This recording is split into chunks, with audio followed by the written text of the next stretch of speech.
Listen, I'm easy to find. And listen, they can kiss my ass if they don't like it. YouTube, what's going on? It's Nathan back with another video presentation. This is episode 9 of season 6 of Big Nate Sports Talk podcast. The last video you just seen was the NFL mock draft 1.0 with me, and I had Sean Spencer. Shout out to him for taking the time out of his evening to join me and break down the first 16 picks. We're going to break down 16 to 32 tomorrow evening, and also maybe do a little free agency talk as well.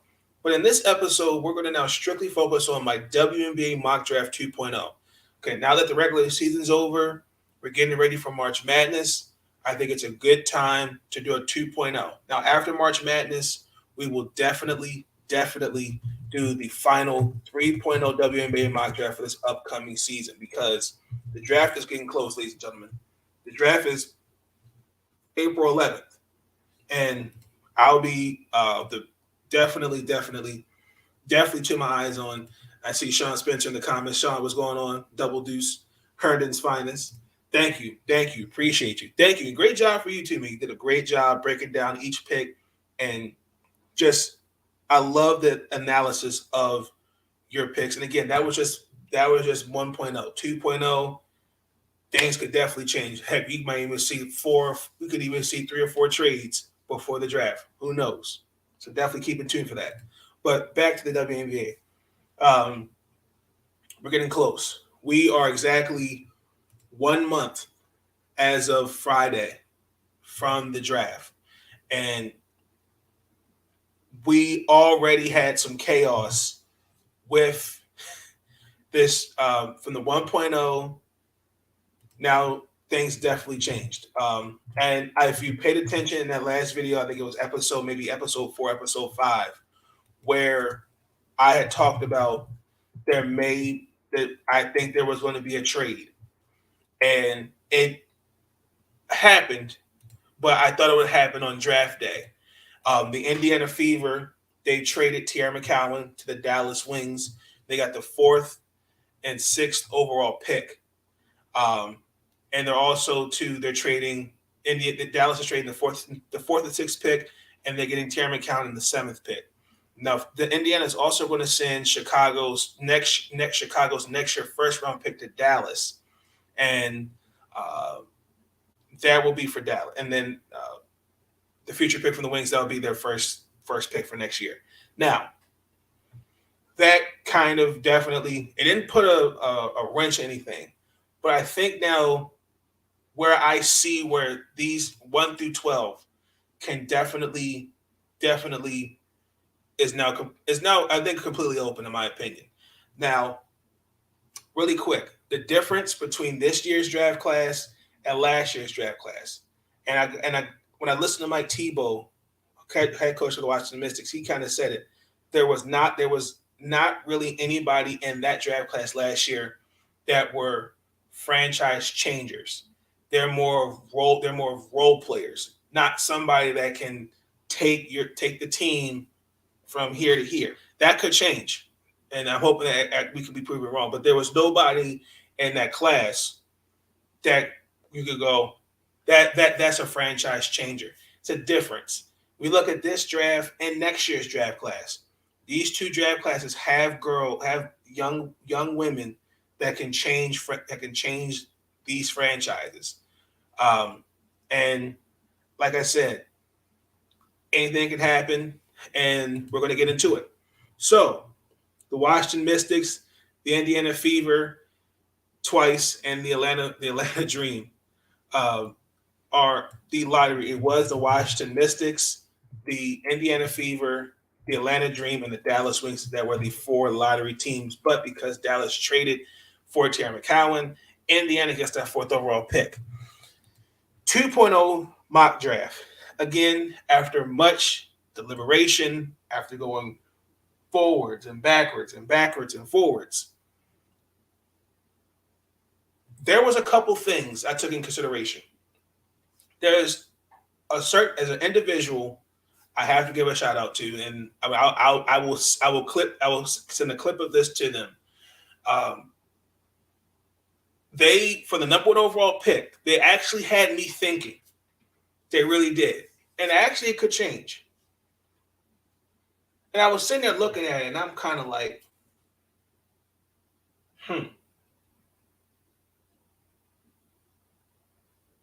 That's how I felt. It really had me thinking, like, but it could change between now and before after March Madness. Because I want to get the 3.0 in there before. With the first overall pick in the 2022 WNBA draft, the Washington Mystics select Ryan Howard. I still think this pick, I believe it just makes sense. Even though Nalacia Smith is making the case to be the number one overall pick, I mean, just Ryan's playmaking this season at Kentucky.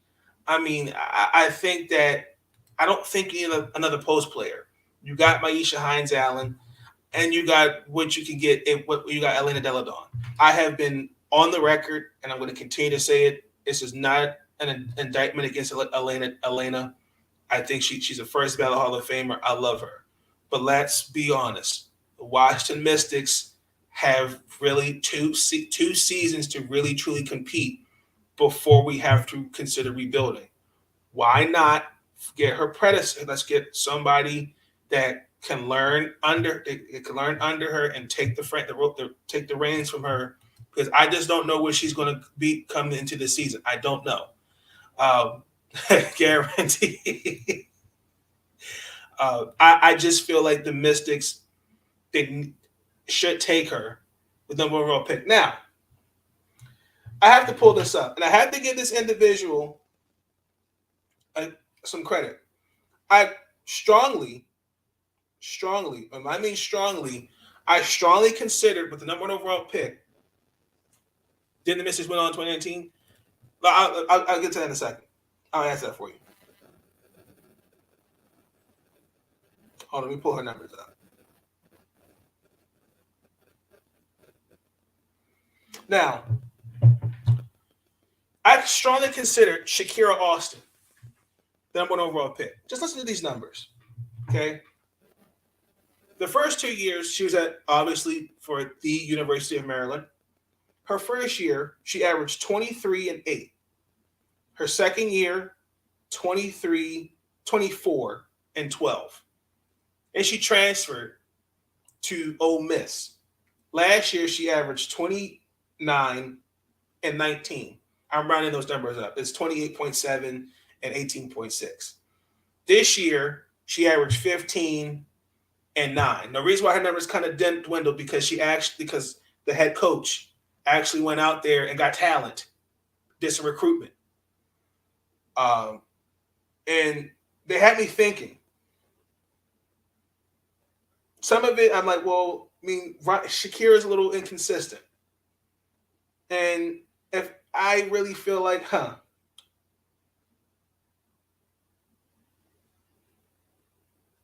she said, think like Mike. And I said, Mike could be Mike's interesting with his picks. So I'm like, okay.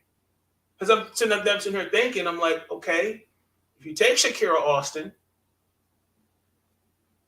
you could draft Angel Reese out of Maryland. Then you got Maisha. So I'm like, it made sense. Ideally, I see what they were saying. I do.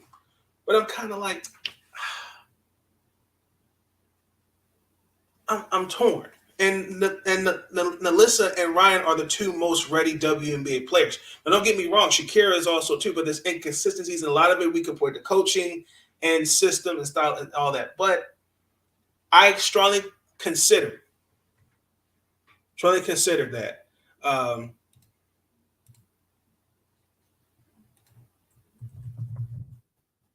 Now, I want to answer Sean's question. Why did we fall off so quick? Elena Delle Donne, we didn't found this out until after the season. She had played through a back injury where it required her to get back surgery.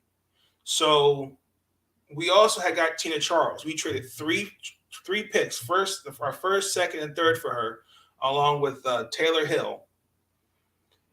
They didn't play in 2020, obviously because of the pandemic. Last year, Deladon really wasn't ready to play basketball after 2 games. Mike had pretty much said that. He's like, well, she just really wasn't ready to come back.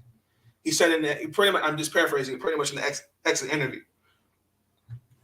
But also, too, when you win a championship, it's hard to keep up. You can't keep everybody. You can keep some, but you can't keep everybody. LaToya Saunders had retired. Tiana Hawkins stayed. Then after 2020, she went to Atlanta. Kiara Leslie was injured that year. The team really just was different. And I feel like 2020, definitely without Elena Deladon, was different. We did make the playoffs, but we got eliminated by the Phoenix Mercury on a Shea Petty game-winning bucket. And then that's when things kind of changed. Emma didn't play all this past season. We cut Kiara Leslie. Tiana Hawkins left for Atlanta. We just were making moves that really didn't make sense. Like we traded for Sydney Weiss, and then we turned around and cut her. Megan Gustafsson out of Iowa, same thing. Just the moves that we're making, and then to the point where we didn't even make the playoffs. We only won 12 games. Our record said we were. But if you ask me, the Washington Mystics were not the same team from 2019. Also, too, Ariel Powers, she went to Minnesota. I think that was a big, kind of not a big loss, but that kind of hurt as well. Alicia Clark, who is a good 3-point shooter and defender, injured. She got injured overseas, injured her foot overseas. And from what I hear, she's making good progress coming back. So I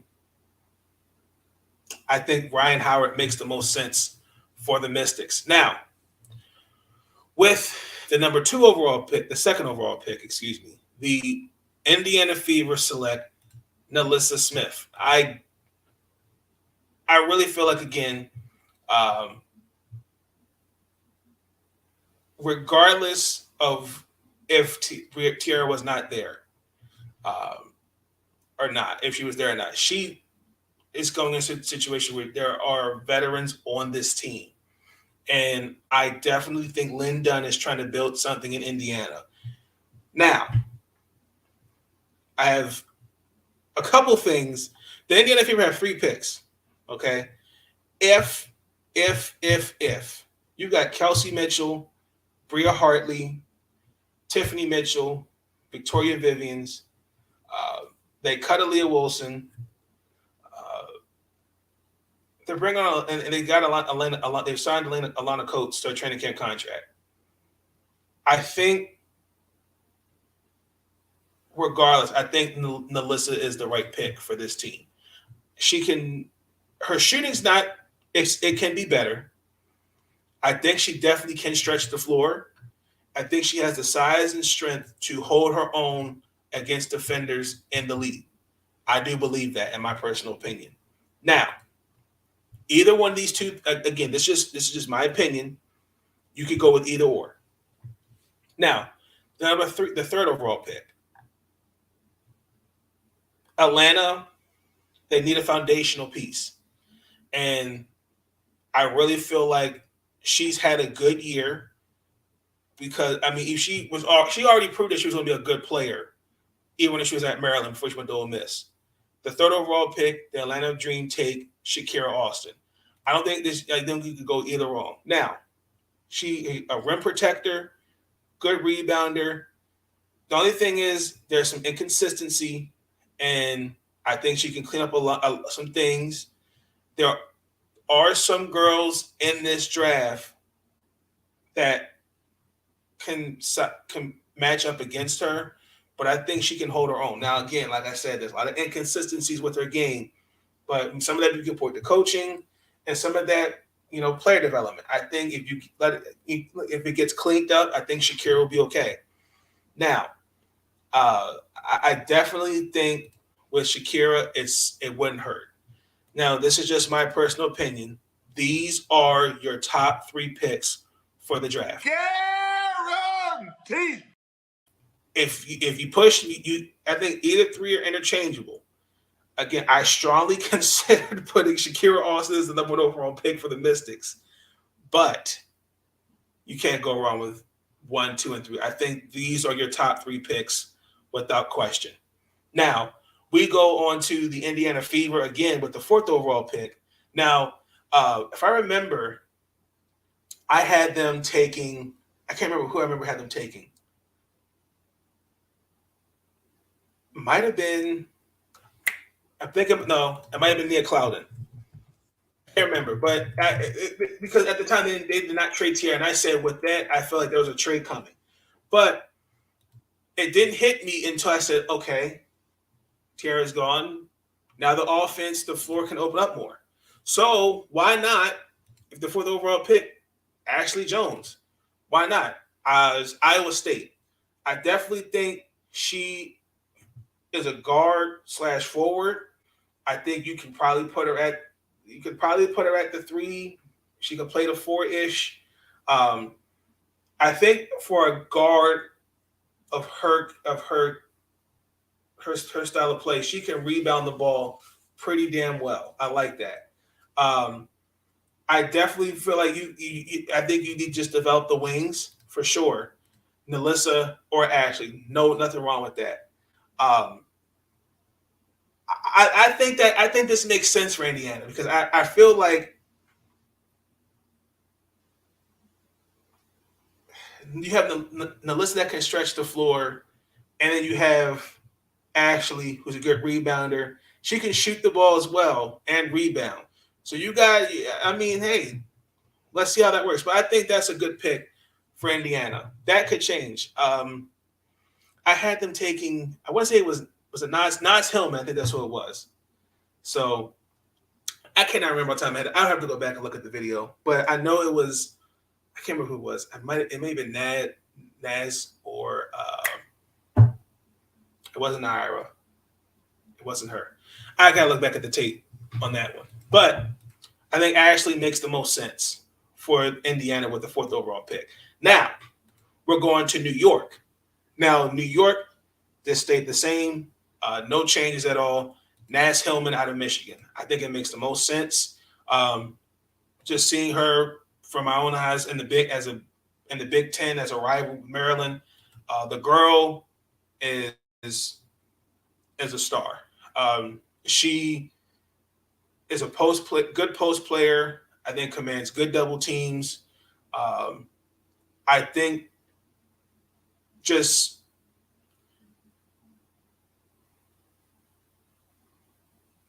I feel like she would be player of. I had her.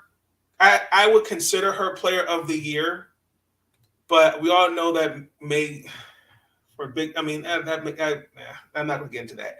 But I think Naz makes the most sense because she's going in a situation with Steffi Dolson. I talked about that where Steffi does have a high foul rate, and you're playing alongside Benaja Laney, Sabrina Nesco, Rebecca Allen, Sydney Wickham. You have a good team where the situation is good for her. I couldn't see anybody else go in there. And I think the biggest thing I looked at was I think you need some inside presence for sure.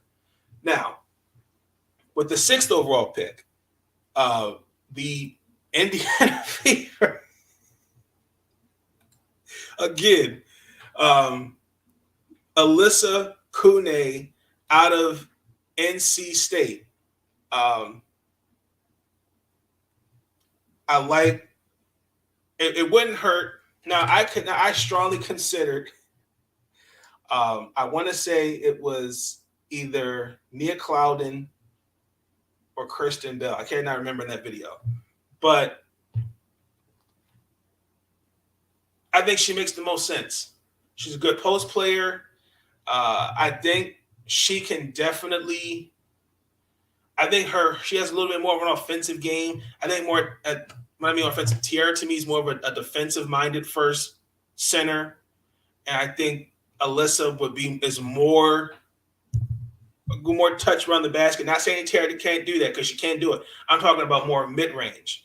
And I mean, don't get me wrong, her game can definitely expand in Tiara for sure. But I'm just saying, I think Alyssa makes the most sense for the Fever. But I do think that because Maureen Stanley's now on the hot seat now that Tamika Catchings is gone, you're going to have to get her to be more assertive in that offense if you're Maureen Stanley. That's just my opinion.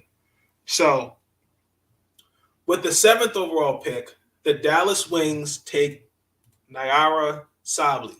I think this makes sense. For me, I understand the injuries. Why not? I mean, she's going to play alongside her sister. She's shown that she can be a good forward. The biggest issue is staying healthy. I mean, she's had a number of injuries since at Oregon, but her game does speak for itself. I would see her more playing power forward. I think she would make the most sense. Now, if you pushed me, I would have considered some other players, but I mean, the only other person I could think of at that point would have been Seika Cone, but she injured her. She's going to be out for a minute. Lorella Cabage. So I mean, there's a lot of.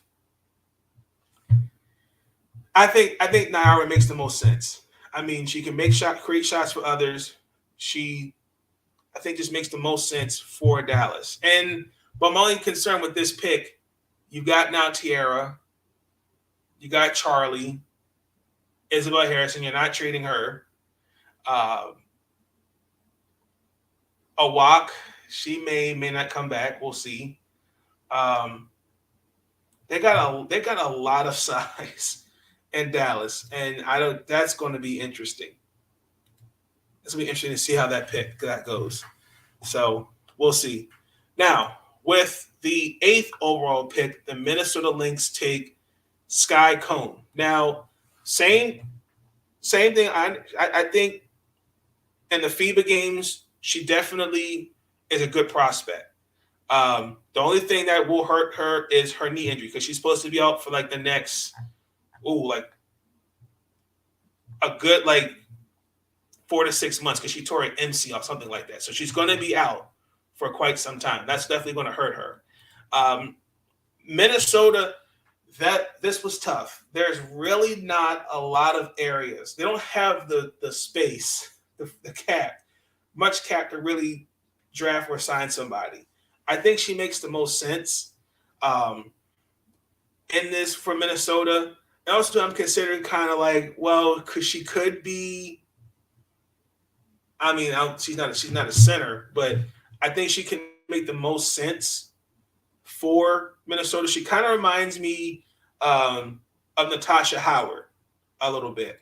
Her ability in the post, she's a good assist, a good decision maker with the passing.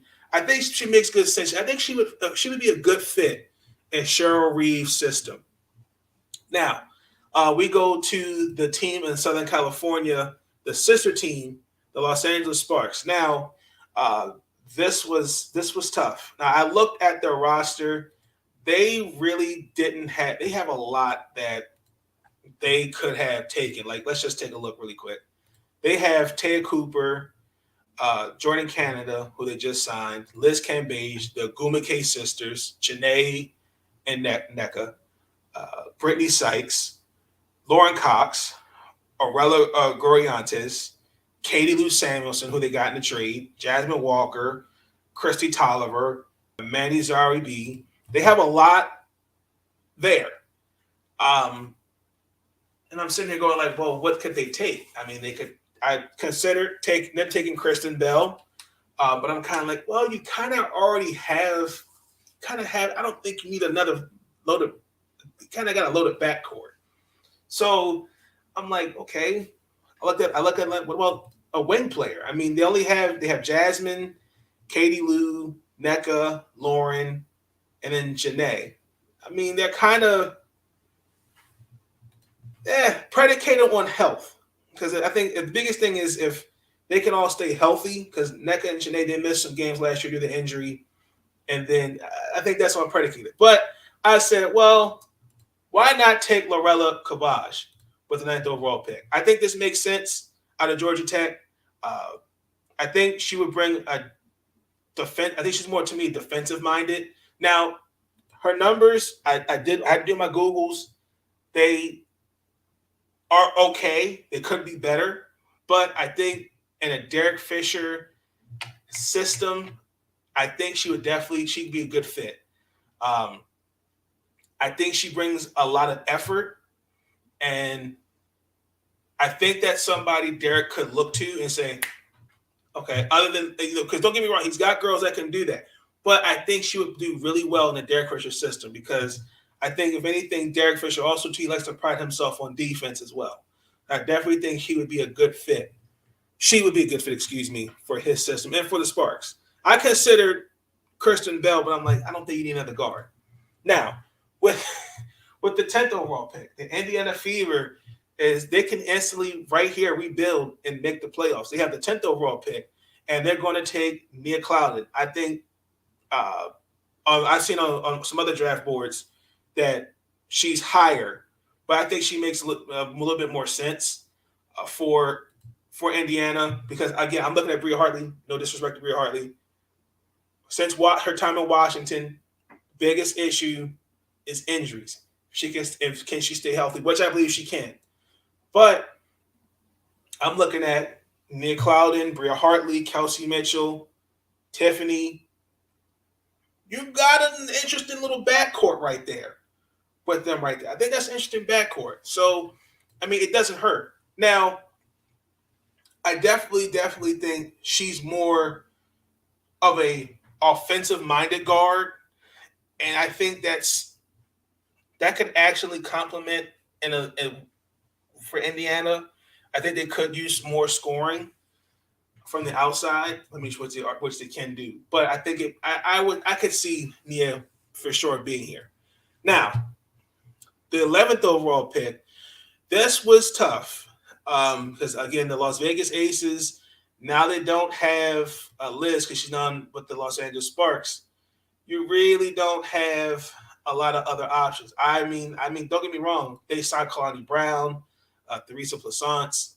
I considered them taking a center, but there was really nobody else, other than Alyssa or Shakira, that would scream, wow. I mean, Jenny Stahl out of Georgia, no.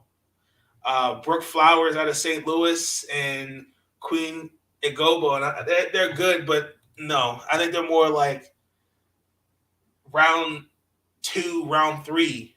Just my opinion. No disrespect, but they're not. Those would be reaches. Those would be reaches in the first round. So, look at the roster. I'm kind of like, okay, well, they got Jackie Young, they got Kelsey Plum, Destiny Slocum. They have the roster. I think losing Liz, will hurt somewhat, but I think they'll be okay. I mean, don't get me wrong. This roster, Las Vegas Aces, they scream playoffs. They could. I'm just going to say, I think that they have a good shot of getting to the finals. Guaranteed. But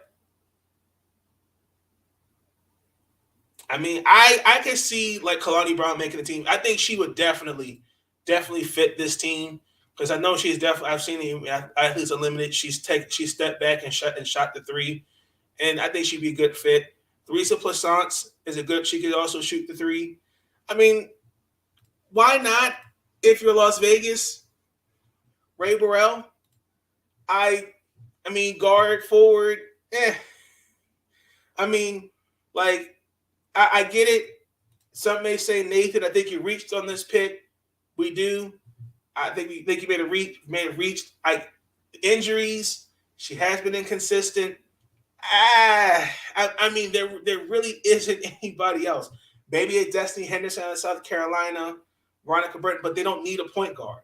I just don't really know who else you would consider taking with the 11th pick. And also, too, when you're already on a team like Vegas, where you're kind of set at every position. So why not take a guard, wing, and Ray? I definitely think she has the tools to be a good WNBA ball player. You got to get somebody has to give me an argument of who else is out there besides Ray to take with the 11th overall pick. And with the final pick of the first round in the 2022 WNBA draft, the Connecticut Sun take Kirsten Bell out of Florida Gulf Coast. Now, the biggest thing, we have kind of said it about Connecticut, and we also kind of are saying it this year. We don't trust them because for some reason, come playoff time, they just I don't know what happened to them. The biggest thing was their shooting, particularly the backcourt. I love Jasmine Thomas. Kayla Charles, I think will get better. I think it's not Courtney, but I feel like maybe it's just the way we're looking at it, because it's kind of like, did you panic on signing her and going like, okay, because we all know Courtney is a walking bucket. We know that she definitely played a role in getting them to the finals against us in 2019. But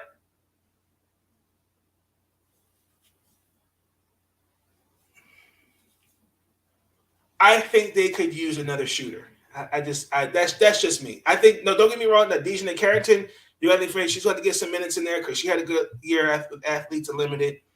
You're going to have to figure what you're going to do. You got to get Kayla in there. Somebody's going to be the odd man out. And you signed Taj Cole to a training camp contract. Somebody's going to be the odd man out. I think all of them have proven that they're worth. But Kurt's going to have to figure out what he's going to do as far as minutes, for sure. And the biggest thing we said is their backcourt. They need someone who can shoot the ball. And Kirsten Bell, I think, makes the most sense for Connecticut. Now, I look back on my last mock draft. I hadn't taken Avina Westbrook. I reached on that one. I'll be the first to admit that I reached. But with Kirsten, I think, one, you can't take away that this year alone, her numbers just speak, okay, I got to have her on my team. Now, especially after the knee injury she's had a great year. And Florida Gulf Coast is in March Madness due to her play. Let's give her flowers for sure. But if I'm looking at Connecticut's backcourt, that was kind of one thing that they lacked against Chicago. Other than Jonquel Jones, they just struggled to shoot the ball. And don't get me wrong, defense wins championships, but offensively, there were moments throughout that series where where I'm like, where are you? And I think it makes sense for Connecticut to take her. I do. You could have pushed me with Destiny Henderson if you wanted to. There's some other considerations, Veronica Burton, but I don't think they need point guards. I think she would be a good 2 guard playing the 2. We'll see. So that is my 2.0 mock draft. Y'all let me know y'all thoughts. Again, this was tough. Again, this is 2.0. Things could change. Now that with the Terry McCowan trade, it definitely gave me a different perspective of who should go where. That Washington Mystics, I'm not concerned, but I just have this weird feeling that the number 1 overall pick is going to get traded. Guaranteed. Something just screams it's going to get traded. I don't know why, because we were in the same position back in 2016 when we got Elena Delle Donne. Something just screams he's going to trade that pick. Something just tells me that. Something tells me that. So Y'all let me know your thoughts. That's going to conclude the episode. 3.0 will come up after March Madness. Because right now, the NIT started. I already did my bracket for March Madness live on YouTube, not the previous episode. So after March Madness, that's what we'll do 3.0 and get ready for the draft. Regardless, this is going to be a good draft class, even next year. I definitely think these young women, they have all the tools and skill set to definitely change these teams. I think they're going to be really good for sure. Thank you. I appreciate that. Tar Heel. Yeah, again, keep in mind too, a lot of things, again, between now and April 11th, some more things can change. So definitely be on the lookout for the 3.0 draft. Now, as far as I was supposed to do an episode Monday night for the NIT bracket, but it was just a long day of work and had some other things outside of YouTube. I did not get a chance to do the NIT bracket. Now, shout out to the University of Towson, go Tigers. The men and women made the NITs. A couple teams that really stood out. I was disappointed that actually turned down the NIT invite. And I want people to understand this real quick. The NIT is not a knock.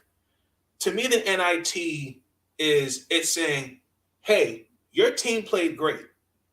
And this is a stepping stone for what your team can be going forward. One team I think that comes to mind, I think Ole Miss. Was Ole Miss or Tennessee one year there in the NIT, and they ended up in the Final Four. Like Maryland has been the NIT, the men.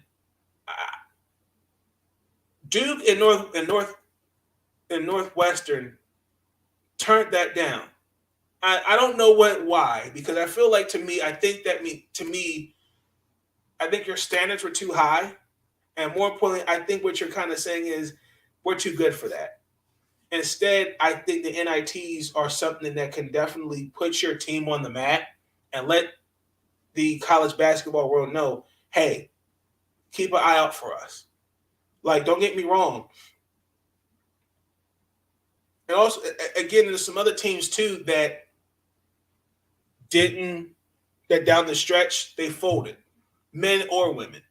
So the NITs to me are a good tournament to just say, hey, you played good enough to, it's a national championship, but hey, this is a good opportunity to put your school and your basketball program on the map. So I don't understand why you decline an opportunity like that. If you're like, I just don't understand that. Y'all let me know y'all thoughts on that in terms of the NITs. What do you guys think of the NITs? Do you feel like it helps your school? Is it a negative on your school? Do you feel like it's a downgrade from the national championship? Like, what do you think the NITs mean to you? So you let me know in the comments below. But that is going to conclude this episode. I will see y'all tomorrow. If you're on the West Coast, it's still Tuesday. It's Wednesday. It's 1:19 here in the morning on the East Coast. I'll be back with episode 10. Episode 10, part 2 NFL draft, 16 through 32, and a little bit of NFL free agency talk because we're already starting to get hot with some of the moves. So definitely stay tuned for episode 10. Until then, ladies and gentlemen, y'all have a good night. Stay up. Peace out. Listen, I'm easy to find. And listen, they can kiss my ass if they don't like it.